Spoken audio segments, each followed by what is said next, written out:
ये मुसलमानों के लीडर नहीं है वो एमआईएम पार्टी। और मुसलमान का लीडर एक ही है, ला इलाहा इल्लल्लाह मोहम्मद रसूलुल्लाह सल्लल्लाहु अलैहि वसल्लम, प्रॉफिट मोहम्मद। मुसलमान का इस दुनिया में एक ही लीडर है, वही है। ये पॉलिटिकल पार्टी, झूठी पार्टी, सूदखोर पार्टी, इंटरेस्ट पे बैंक चलाने वाले, आज तक एमआईएम पार्टी मुसलमान का एक काम करे सो बताइए आप, नहीं करे ना तो मैं। साथियों, मैं एमएम हुसैन इनकलाब सेना पार्टी की तरफ से सबको नमस्ते, सलाम, सत श्री अकाल। और तमाम देशवासियों से मैं एक मैसेज पहुंचाना चाह रहा हूं हैदराबाद तेलंगाना से कि हमारे पास हैदराबाद में कुछ दिन में जीएचएमसी इलेक्शन आने वाला है। उसके लिए हम सबको तैयार करना है जनता को। आप ऐसे एक सेकुलर लीडर को चुनिए जो जीएचएमसी इलेक्शन में कॉर्पोरेटर जिसको कहा जाता है, ताकि वो आपके प्रॉब्लम, आपके एरिया के, आपके बस्ती के प्रॉब्लम सॉल्व कर सके, चाहे कोई भी पार्टी हो। और इस बार हम भी चुनाव में इनकलाब सेना पार्टी की तरफ से अपने उम्मीदवार, आप जनता के बीच में से औरत मर्द सबको हम खड़ा रहे हैं। एक मौका हमको, हमारी पार्टी को भी जिता के देखिए आप। हम पूरे तेलंगाना को, हैदराबाद को, आंध्रा को, तेलुगु स्टेटों को और पूरे देश को, इंडिया को और पूरे वर्ल्ड को दिखा देंगे कि इनकलाब सेना पार्टी एक छोटे से गली के इलेक्शन में, हमारी गली के क्या हालत पहले थी और हमारे कैंडिडेट जीतने के बाद उनको जो है ना हर घर को हम 3,000 रुपये भी देंगे। हमारा कैंडिडेट क्यों? क्योंकि तेलंगाना का बजट 8,000 चिल्लर करोड़ एक है, अभी तो हमारा ग्रेटर हैदराबाद है, तो इसको अपन डबल कर लेते हैं, 15,000 करोड़ या इसके ऊपर भी जा सकता। 3,000 रुपये हर घर को मिल सकते हैं, ताकि वो एजुकेशन की शक्ल हो, 1,000 का राशन हो। गवर्नमेंट का राशन से इसको मतलब नहीं है, कारपोरेटर अपने क्षेत्र में, अपने इलाके में बराबर एक ऑफिस डाल के बैठेगा इनकलाब सेना पार्टी का, और आपको बराबर कोऑपरेट करेगा और पूरा पढ़ा लिखा, वेल क्वालिफाइड, एजुकेटेड स्टाफ रहेगा ये इलेक्शन के अंदर। और जो है ना, मैं आपसे फिर अपील कर रहा हूँ, इस बार जो है ना एमआईएम बीजेपी पार्टी दोनों एक ही है। वो लोग आंध्रा के सेकुलर वोटों को कैसा डिवाइड करना बोल के इस पे एमआईएम पार्टी वर्क ऑलरेडी काम चालू कर चुकी है। कैसा चालू कर चुकी है? आंध्रा वालों को जब भी इलेक्शन आता, हमारे असद साहब एमआईएम पार्टी के जो चीफ है, उन्होंने एक ऐसा माहौल बनाते हैं। अब जैसा नेकलेस रोड पे एनटीआर की खबर है, हम एनटीआर उन्हें कुछ बोल देते, एनटीआर मलून वो आदमी की, आंध्रा वाले की, बेकार आदमी की जो है ना हम खबर तोड़ेंगे, उनका ग्रेवयार्ड तोड़ेंगे बोल के वो एक स्पीच देता। खबर मतलब ग्रेवयार्ड। फिर जो है ना उस पर एक इशू होता तेलंगाना के अंदर और ये बोल के उन्होंने बीजेपी का रास्ता एमआईएम पार्टी साफ कर देंगी। एनटीआर लाजमी है ना भाई कि हम जो है ना खबर तोड़ेंगे एनटीआर की। एनटीआर भी तेलंगाना के लिए बहुत कुछ कर चुके हैं उनके पीरियड में, हिंदू मुस्लिम सब, SC ST OBC माइनॉरिटी के लिए, सबके लिए करे। क्यों झूठ बोलना है? हर आदमी को फायदा बनाए, वो भी स्टेट डेवलप करने के लिए कुछ करे। अब उनके पर्सनल चीजों पे नहीं जाती, ताकि अब तो अब हमारा आंध्रा से अलग हो चुके। तेलंगाना स्टेट कोई आया बंगारम तेलंगाना बोला, तेलंगाना को लूटे, तेलंगाना के प्रॉपर्टियों को लूटे, एमआईएम के साथ मिलके वक्फ प्रॉपर्टियों को लूटे। क्या मुसलमान हो आप बताओ कि जो है ना आपको एक भी वक्फ के अंदर एमआईएम मेंबरशिप, असद साहब जो है ना उसके अंदर मेंबर है, क्या जरूरत है भाई? कहीं को आप वक्फ बोर्ड के अंदर भी हाथ मारे।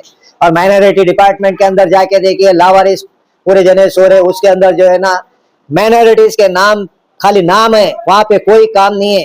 पूरे स्टॉक से हम मिल के आए, हम उनसे प्रूफ है हमारे पास भाई, ये पूरे एमआईएम पार्टी के अंडर प्रेशर में काम कर रहे हैं। तो मैं सीएम साहब को भी रिक्वेस्ट करूंगा, क्या ये अब जो अजहरुद्दीन साहब को जो आप एमआईएम का माइनॉरिटी फलाना फलाना बोल के जो बोले, ये भी एक डम्मी है क्या? आप एमआईएम के प्रेशर में काम कर रहे हैं क्या? एमआईएम ये चाह रहा हूँ, मैं मुद्दे को इधर से उधर चले गया था। अब इलेक्शन जीएचएमसी का जैसा नजदीक नजदीक आ रहा है, 2-3 महीने में आ जाएगा, उसके केंद्र मंत्री बंडी संजय साहब की एंट्री होती। क्यों? एमआईएम जो है ना ये बता दी, क्या भाई अब मेरा काम हो गया, अब तुम्हारा काम तुम शुरू करो बोले, तो बंडी संजय साहब उधर से एंट्री करते।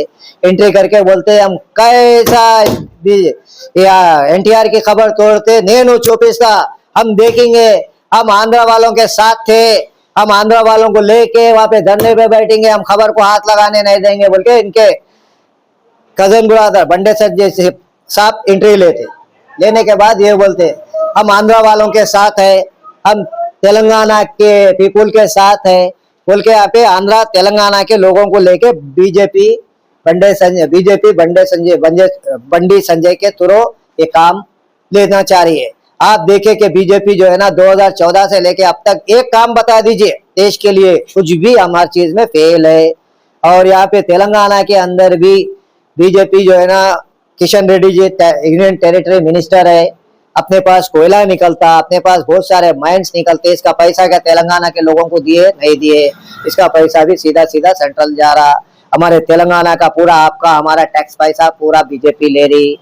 तो मेरा कहने का मतलब ये है, एमआईएम को वोट देना बीजेपी को वोट देने के बराबर है, बीजेपी को वोट देना एमआईएम के बराबर है। इस तरह से आने वाले पीरियड में मैं आपको पहले वीडियो बना के बता दे रहा हूँ, मैं वीडियो बना के पेश कर दे रहा हूँ आपके सामने कि मेरा वीडियो डिलीट ना हो जाए। आप संभाल करके रखिए कि जो है ना आने वाले पीरियड में बीजेपी और एमआईएम दोनों मिलके राज करने का तेलंगाना में सोच रहे, ताकि ये दोनों कम्युनल पार्टी अगर रहेंगी तो 10-20 साल तो यूं ही निकाल लेंगे। बोल के ना बीजेपी कुछ हिंदुओं का भला करेंगे, एमआईएम पार्टी ना पहले मुसलमान का भला करे, ना आज करेंगी, ना 100 साल तक करती।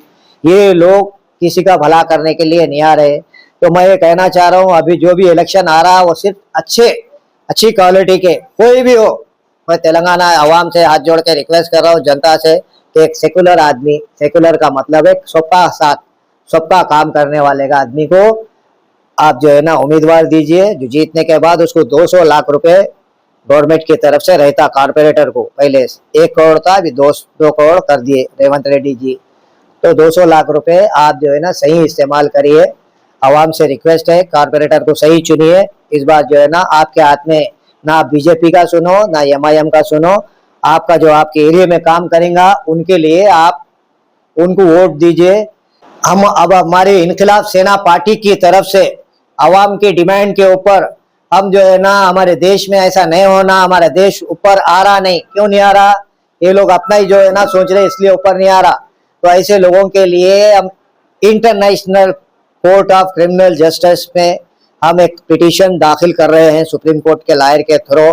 इनकलाब सेना पार्टी की तरफ से हम जो है ना यहाँ पे हमारे देश में जिस तरह से माइनॉरिटी, SC ST OBC सबके लिए बहुत सारे प्रॉब्लम्स हो रहे, हिंदू मुस्लिम के नाम पे यहाँ पे जो है ना वोट मांगा जा रहा, धर्म के नाम पे, जात के नाम पे, ऐसे चीज़ें नहीं होना बोल के हम एक पिटीशन बहुत जल्दी दायर करने वाले हैं। थैंक यू, धन्यवाद।